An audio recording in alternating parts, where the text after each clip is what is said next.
Hello and welcome again to another episode of This Assembly with yours truly, your host of YAHUAH. And I just want to point out first of all that I am not a supporter of NASA. However, I did like this shirt. You know, I thought it looked pretty nice and it went well with the other things that I purchased to wear. So, just so you know, I don't support a lot of stuff, but these people create something, or design something that I think look nice. You may just see me wearing it. Okay. That being said, I want to get back into this. This is getting very good, and these things are just like wow. So bear with me as I try to explain them in the best that I've been shown. Thank you, Father, for allowing us to assemble here today, and bless us these words to come into our ears and teach us so many things that you would have us to learn. In the name of your Son, Yahushua HaMashiach, Amen. Chapter 15, verse 1. After these things, the word of Yahuwah came unto Avram in a vision, saying, Fear not, Abram. I am your shield and your exceeding great reward. Pardon me, I can't read sometimes. Nonetheless, Yahuwah confirmed to Abram that he spoke well. He said that I will reward you for doing what is pleasing in my sight. So, do not fear, I got you. All right, he told Abram, don't fear. Now, is that going to hold up for Abram? We'll see. All right, verse 2 and 3. And Abram said, Adonai Yahuwah, what will you give me, seeing I go childless? And the steward of my house is this Eliezer of Damascus. And Abram said, Behold, to me you have given no seed, and lo, one born in my house is my heir. This is a bit different from the first time Yahuwah commanded Abram. At the first, when he commanded Abram to leave his father's house, he did not question or seek reward. This time, however, he asked what it is that Yahuwah would do for him for his obedience. Maybe Yahuwah shouldn't have said, don't fear. He asked twice, just in case Yahuwah did not hear or understand the first time. He asked all this after Yahuwah tells him that he is his shield and exceeding great reward, and not to fear. This gets kind of deep. First of all, it is as though Abram is trying to bribe Yahuwah for his obedience. It is as though he is saying, I'll do what you want if you do something for me. And it has to be something suitable to my dilemma. Second, it sounds like Abram is trying to profit from being obedient. For his obedience, he is seeking to gain an heir. So, when he does what he is told, he hopes to be rewarded with a son. Lastly, it sounds a bit like he wants proof that his obedience will not be in vain. Here, Abram has been obedient up to this point, and has not asked for any proof as to why he should trust the words of this El, to whom heretofore was possibly unknown to him. I say possibly unknown to him because we don't know that up to this point, Abram knew who he was, except for when he says that he called upon his name. All right. Now, why should he continue to let this El guide him? Perhaps if he gave him something as proof of his power, then he, Yahuwah, would have proven himself worthy of being followed. After all, up to this point, Yahuwah gave him nothing per se. He gave him no seed. He gave him no son, and someone else's son born in his house would have to serve as his heir. So with no son given to him, why should he be obedient to Yahuwah? Abram's uncertainty about Yahuwah will also explain why he was not completely obedient.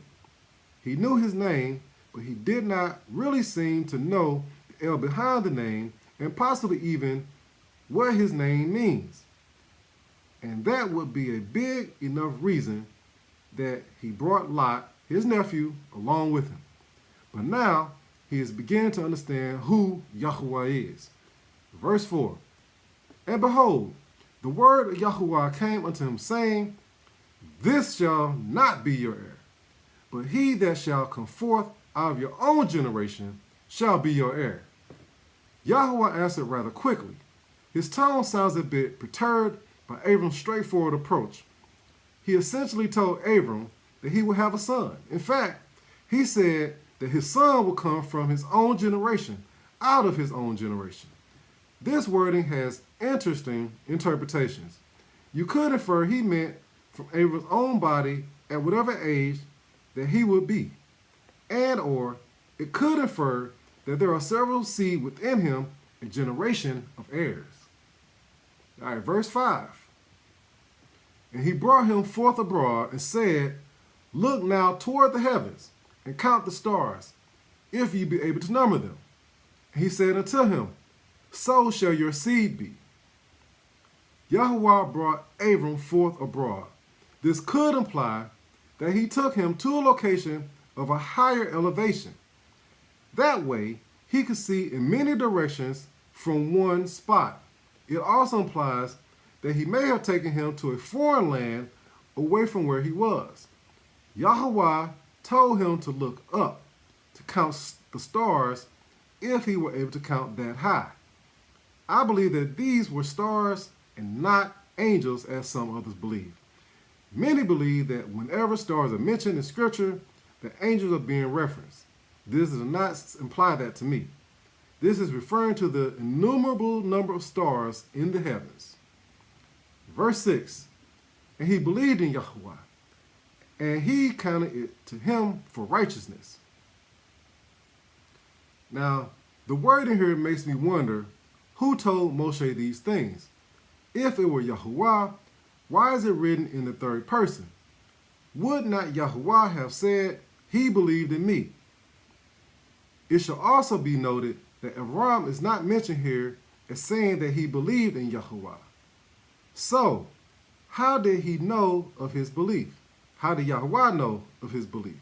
In any event, it goes on to state that YAHUAH took his belief and counted Abram's belief in him as righteousness.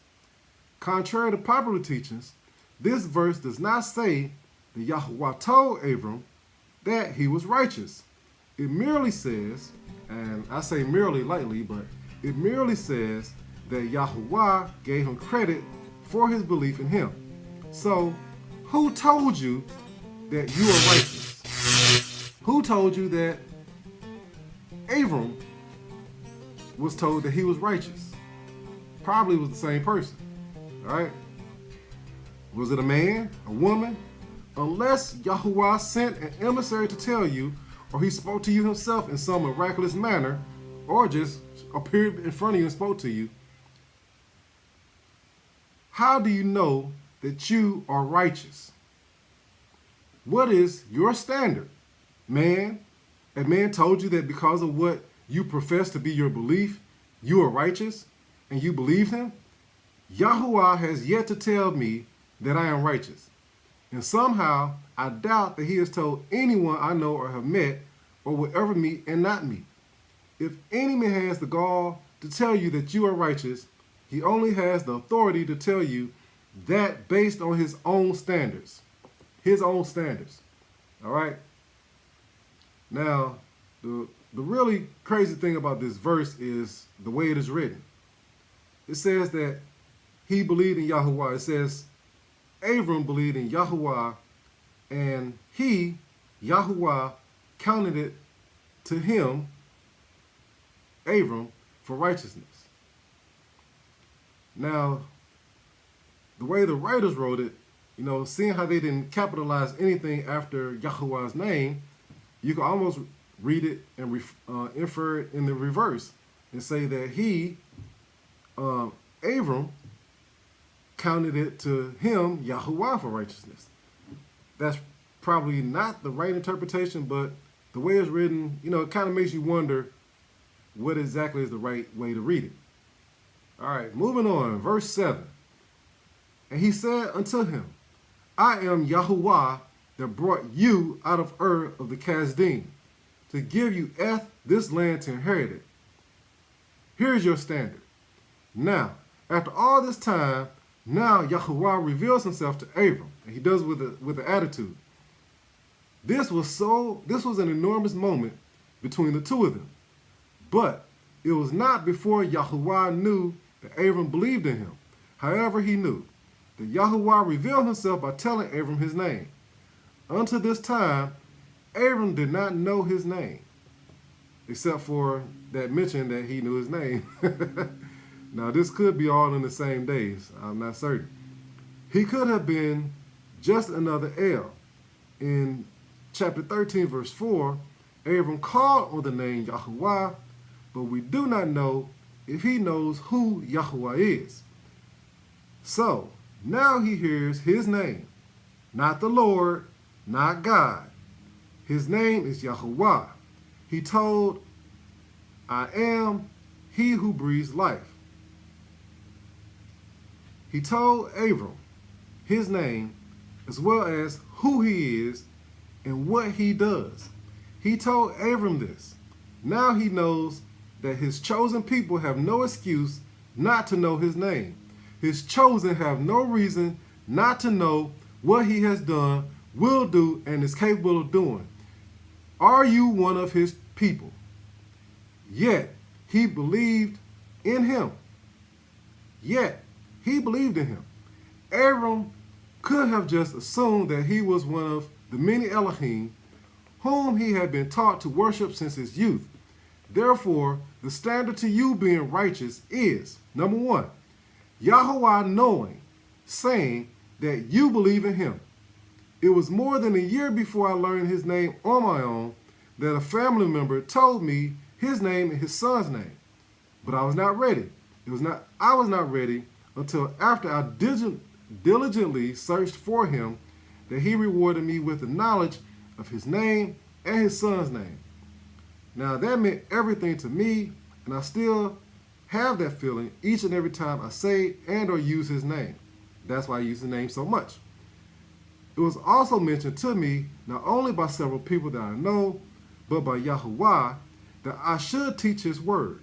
Now, not only did he reveal his name, but he let Abram know that it was he who brought him out of Ur of the Chaldeans.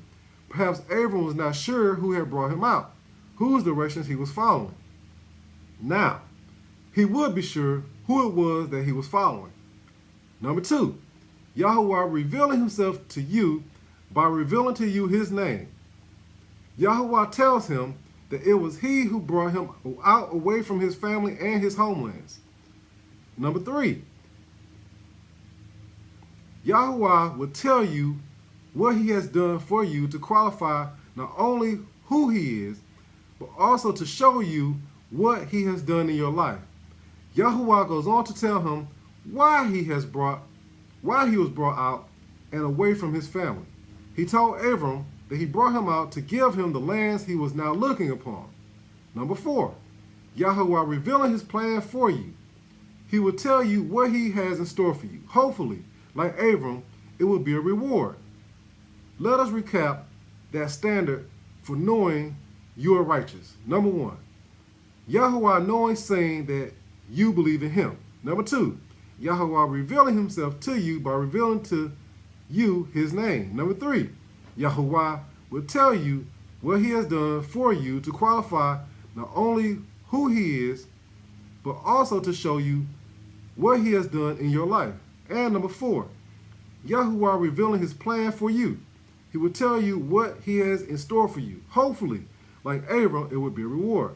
So, if you cannot say all of that, you do not know if you are righteous. And chances are you probably do not know all of that because you have depended upon some smooth-talking, charismatic man or woman to tell you what you are because they say they know.